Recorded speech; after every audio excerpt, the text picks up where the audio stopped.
If you could just imagine for just a moment this scenario. There's a field that's prepared and cultivated and ready for seed. And then on the edge of that field is thorns and weeds and stuff that hasn't been cultivated. And then next to that is the stony ground, and next to that is a path where people walk. All right. The wayside, the path, how does a path become a path? Just help me here.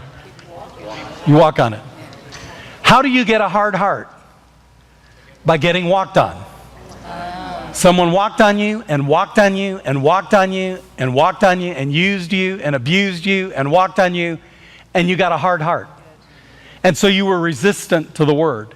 And so when the seed falls on you, the devil just comes and takes it away, and there's no resistance at all, because the seed, there's no root system, there's nothing for it to adhere to, there's no way for it to grow, because it's hard. And that's how people get hard hearts, because they've been walked on in life. Okay? So that's the hard ground, the wayside, the path.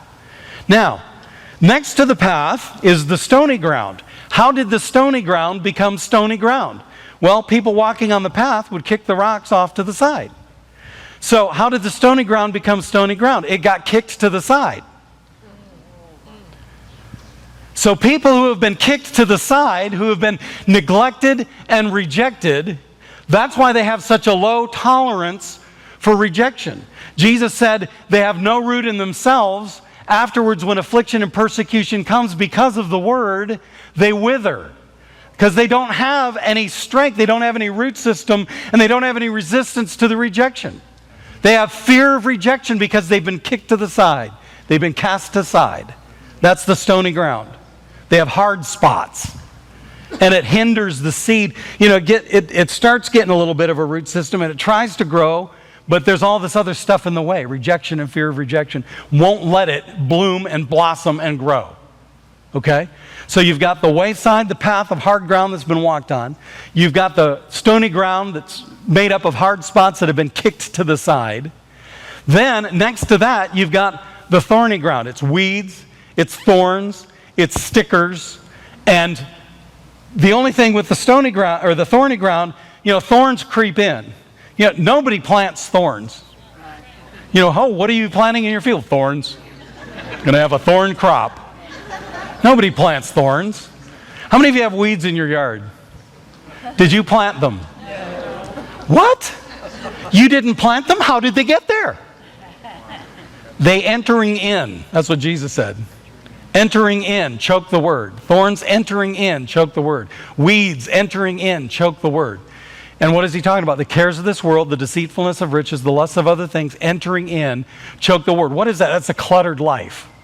It's someone who's got so much stuff, their eyes are on so many different things, that it's very difficult for them to have the word adhere to their heart, because they're full of things.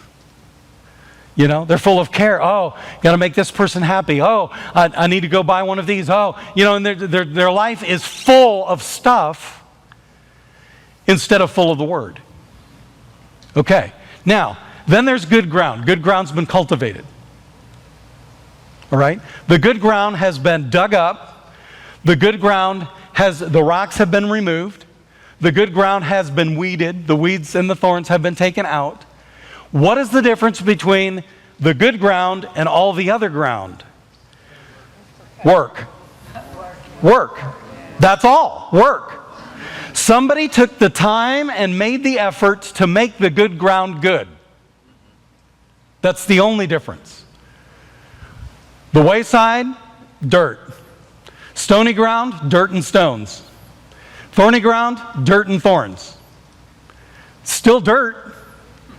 But when somebody takes the time and makes the effort to dig up the ground, to remove the stones, and to remove the thorns, by taking the word and working it in their lives, then you've got good ground.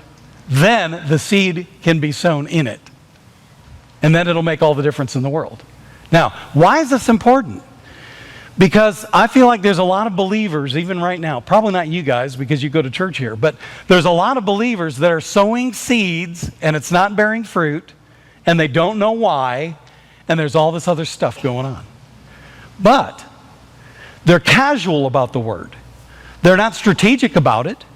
They don't get into the Word and take the Word and apply it to their children, and apply it to their marriage, and apply it to their job, and apply it to their finances, and apply it, and apply it, and apply it. That is working the Word. You know, when the Bible says be a doer of the Word and not a hearer only, a doer of the Word is not being good and being nice and being polite and behaving yourself. Being a doer of the Word is taking the Word like a tool and using it on your life.